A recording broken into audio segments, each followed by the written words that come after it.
Tema número 7. Bienvenidos, pues. Continuamos ya con nuestro tema número 7. Descúbrete junto a las mujeres en el camino de Jesús. Y estamos con las mujeres durante la pasión y muerte y resurrección de Jesús. En especial vamos a ver a María Magdalena, a Salomé y a María. Entonces, bueno, continuamos con este tema y comenzamos. Hasta el final. Las mujeres llegaron hasta el final. Las mujeres siguieron a Jesús desde Galilea hasta Jerusalén y no le abandonaron ni en el momento de su ejecución. Escuchaban su mensaje, aprendían de él y le seguían de cerca, lo mismo que los discípulos varones, con la diferencia que ellas llegaron hasta el final. Seguimos. El hecho es sorprendente, pues en los años 30 y todavía más tarde, y quién sabe si hasta ahora, a las mujeres no les estaba permitido estudiar la ley con un rabí, viajar por el campo siguiendo a un varón y dormir en el descampado junto a un grupo de hombres era probablemente un escándalo. Seguimos. En Galilea no se había conocido algo parecido. El espectáculo de un hombre, de un grupo de mujeres, en algunos casos en compañía de sus maridos, y algunas de ellas antiguas endemoniadas, siguiendo a un hombre célibe que las aceptaba en su entorno junto a sus discípulos varones, no podía sino despertar recelo. ¿Quiénes eran estas mujeres? ¿Qué hacían entre aquellos hombres? Las mujeres formaron parte del grupo que seguía a Jesús desde el principio.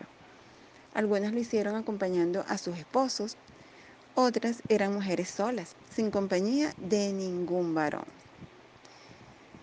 Seguimos. Nunca se dice que Jesús las llamara individualmente. Probablemente se acercaron ellas mismas, atraídas por su persona, pero nunca se hubieran atrevido a seguir con él si Jesús no las hubiese invitado a quedarse. Esto es muy hermoso. En ningún momento las excluye o aparta en razón de su sexo o por motivos de impureza. Son hermanas que pertenecen a la nueva familia que va creando Jesús y son tenidas en cuenta lo mismo que los hermanos. El profeta del reino solo admite un discipulado de iguales y entre iguales. Seguimos. María Magdalena ocupa un lugar preeminente. Siempre viene citada casi en primer lugar. Como Pedro entre los varones, hay un grupo de 3 mujeres que son las más cercanas a Jesús.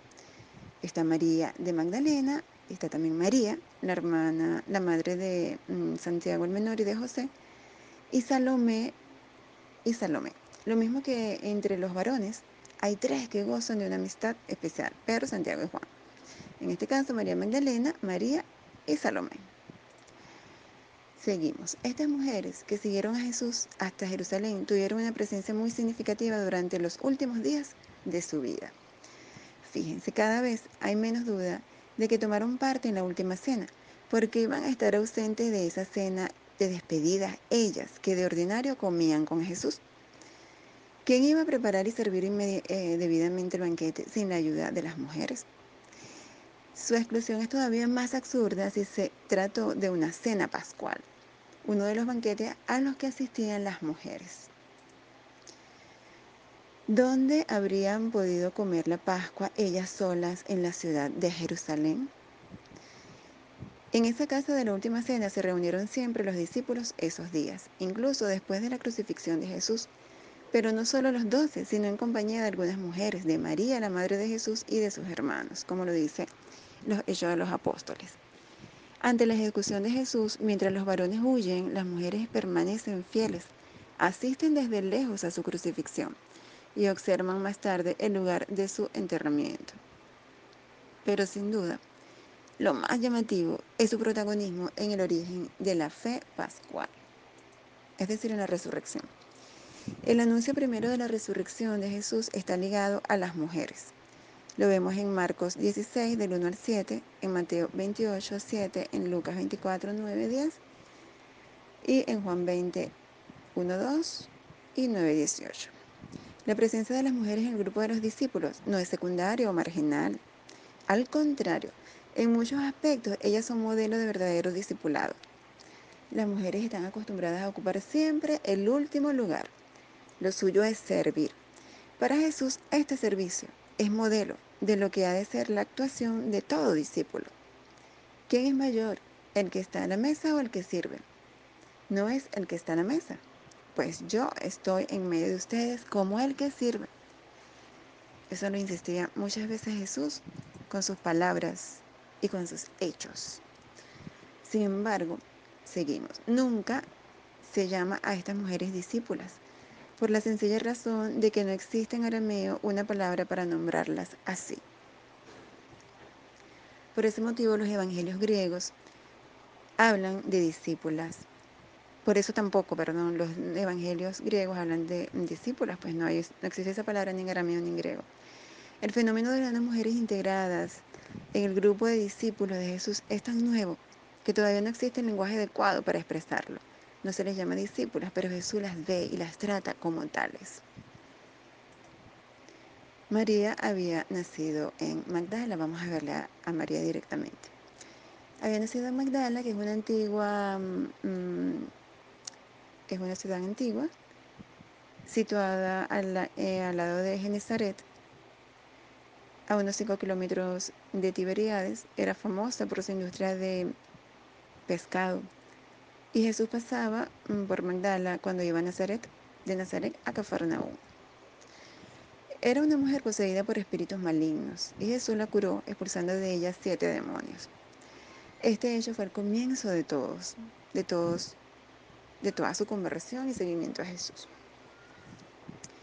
Antes de conocer a Jesús, María vivía desquiciada por completo, desgarrada interiormente, sin identidad propia, víctima indefensa de fuerzas malignas que las destruían. No sabía lo que era vivir de manera sana. Encontrarse con Jesús es para ella comenzar a vivir. Por primera vez se encuentra con un hombre que la ama por sí misma, desde el amor y la ternura de Dios. En él descubre su centro. En adelante no sabrá vivir sin él. En Jesús halla todo lo que necesita para ser una mujer sana y viva. Jamás un hombre se le había acercado así. Nadie la había mirado de esa manera. Había pasado muchos años en la oscuridad, privada de la bendición de Dios. Ahora lo siente más cercano que nunca, gracias a la presencia curadora y sanadora de Jesús, el Salvador. Seguimos. El resucitado la envía, fíjense qué hermoso, el resucitado le envía a sus hermanos. Vete donde mis hermanos y diles. Según una tradición cristiana, ella es seguramente la primera en encontrarse con Jesús resucitado, aunque Pablo no le dedique ni una sola palabra en su lista de testigos de la resurrección. María es la primera en comunicar su experiencia a los discípulos, que no le dan crédito alguno, por cierto, pero ella se los dice. A partir pues de todo el siglo IV, a partir de todo el siglo IV, la imagen de María Magdalena va a ir cambiando rápidamente. Fíjense, ya fue muy importante en los primeros siglos, pero a partir del IV va a cambiar. Gregorio de Niza y Agustín de Hipona expondrán que María ha sido la primera en recibir la gracia de la resurrección de Jesús, porque la mujer fue la primera en introducir el pecado en el mundo. Pronto María es confundida con la pecadora que relata Lucas 7, 36-50, convirtiéndose así en una prostituta. La leyenda denigratoria irá creciendo. Jerarcas, teólogos y artistas, todos ellos varones, harán de María de Magdalena una mujer lasciva y lujuriosa, poseída por los 7 demonios o pecados capitales. Solo más tarde, arrepentida y perdonada por Jesús, dedicará su vida entera a hacer penitencia. Fíjense qué cambio tan dramático se le dio a María en la tradición. Pero bueno, mientras esto sucedió en Occidente, en la Iglesia de Oriente, no ha conocido esta imagen falsa y legendaria de María, prostituta y penitente. No. Siempre la han venerado como seguidora fiel de Jesús y testigo eminente del Señor resucitado. El Evangelio sí habla de una mujer llorona, pues no es para contar su propio arrepentimiento, sino la nostalgia por la pérdida del amado. Eso lo vemos en Juan 10, del 13 al 15. Se dice que Jesús expulsó 7 demonios, como dice en Lucas 8:2. No es para sugerir que en su cuerpo incubaban los 7 pecados capitales, sino la curación de una gran enfermedad. Si cuentan que amó y siguió fielmente a Jesús hasta su muerte y sepultura, como lo dice Mateo 27:55, también lo dice Marcos 15:40 y también lo dice 16:1 y Juan 20:1.